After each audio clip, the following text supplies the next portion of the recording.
이어진 시간에서는 고독사의 원인과 지원책에 대해 조나리 기자와 함께 이야기 나눠보겠습니다. 조 기자, 최근 무연고나 고독사 사망이 늘고 있다고 하죠. 네, 그렇습니다. 고독사는 자살이나 병사 등으로 임종을 맞고 일정 시간이 흐른 뒤 시신이 발견되는 죽음을 말하는데요. 과거에는 노년층에서 주로 문제가 됐지만 최근에는 중년과 청년층에서 급증하면서 그 심각성이 드러나고 있습니다.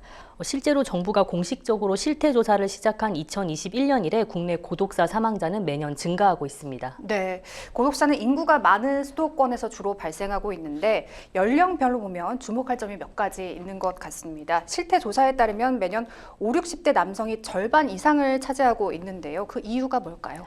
네, 5, 60대는 고질적인 만성 질환이나 알코올 문제로 고독사에 이른 경우가 많은데요.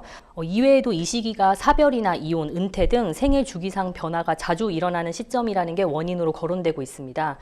특히 은퇴 후 경제적 취약 상태에 놓이면서 가족 간 갈등이 발생해 사회에서도 가정에서도 관계가 단절되는 경우가 벌어질 수 있는데요. 더구나 중장년층은 지자체에서 주기적으로 안부를 확인하기도 어려워 사각지대에 놓여 있다는 설명입니다. 네, 청년 고독사도 문제입니다. 아무래도 질환으로 사망하는 나이대는 아니다 보니 자살로 사망하는 경우가 많은 것 같아요. 네, 맞습니다. 2022년 고독사 중 자살 사망은 20대에서 71.7%, 30대에서는 51%나 됐는데요. 지난해인 2023년에도 20대는 59.5%, 30대도 43.4%에 달했습니다. 20, 30대는 주로 취업 실패나 실직으로 고독사에 이른 것으로 추정되는데요. 또 무리하게 빚을 지고 채무를 감당하지 못해 좌절하는 경우도 적지 않다고 합니다. 1인 가구 증가와도 연관이 있습니다. 지난해 기준 국내 1인 가구는 전체 가구의 35.5%로 4인 가구의 2배에 달합니다. 연령별로도 20대가 가장 많은 비율을 차지하고 있고요. 30대도 그 다음으로 가장 많았습니다. 네, 그럼 정부에서는 어떤 대책을 내놓고 있나요? 네, 우선 정부는 고독사 예방에 있어서 세대별로 달리 접근할 계획입니다. 보건복지부는 내년 중 고독사 위기 대응 시스템을 구축하고 위험 가구를 추출해 각 지자체에 명단을 제공할 방침인데요. 가장 많은 고독사 비율을 보이는 5, 60대의 경우 이혼이나 사별 등의 사례가 많은 점을 고려해 공동체 생활 지원에 집중할 계획입니다. 또 70대 이상은 경제적 어려움을 살피기로 했습니다. 네, 20, 30대는 또 다른 접근이 좀 필요할 것 같습니다. 네, 그렇습니다. 방금 말씀드렸다시피 2022년과 지난해 모두 국내 고독사 중에서 자살로 인한 비율이 가장 높은 부분이 이제 청년 세대였거든요. 정부는 청년층 고독사 해결을 위해서 자살 예방 정책과 연계하겠다는 입장입니다.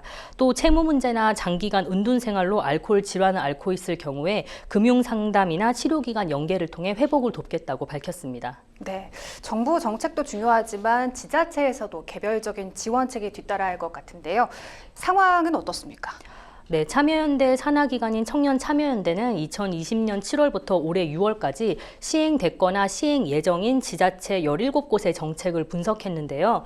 그 결과 절반에 달하는 8곳에서 청년 고립 운둔 지원 정책이 없는 것으로 파악됐습니다. 반면 서울은 22건으로 가장 많았고 광주 6건, 대구 5건, 인천, 경기, 경북, 경남은 각각 3건, 충남 2건, 전남 1건 순이었습니다. 네, 방금 얘기한 정책이 마련된 지자체에서는 적절한 대책을 시행 중인가요? 네, 그렇지도 않았습니다. 지자체 정책 49건 중 87.8%에 달하는 44건이 사후 관리에 대한 내용이 부재했습니다. 이는 재고립이나 재운동 방지에 대한 인식이 부족했기 때문인데요. 고립 운둔을 경험한 청년의 45.6%가 일상 복귀 시도 후 다시 고립에 빠진 경험이 있던 점을 감안하면 사후 관리가 필수적이라는 지적입니다. 또한 단 5건만이 단계별 접근 정책에 해당한 것으로 나타났는데요. 이 역시 현재 마련된 정책이 청년의 고립 문제를 일시적으로 조망하거나 지원하는 데 그치고 있다는 것을 보여줍니다. 네, 아무래도 고립 기간이 길수록 완전한 회복은 시간이 걸릴 것으로 보이는데요. 사후 관리는 어떤 식으로 이루어져야 할까요? 네, 청년참여연대는 사후관리로 심리상담과 은둔 청년 간 모임을 지원해줘야 한다고 얘기하는데요. 상담은 당사자뿐 아니라 가족이나 지인 등 주변인들이 함께 진행하면서 근본 원인을 찾는 데 초점을 맞춰야 한다는 조언이고요. 또 고립 시간이 길어지면서 밖으로 나오는 두려움이 축적된 점을 감안해 비슷한 어려움을 겪는 청년들이 대면하고 대화를 통해 자립의 힘을 기를 수 있도록 정기적인 모임을 지원해줘야 한다고 이야기하고 있습니다. 네, 잘 들었습니다.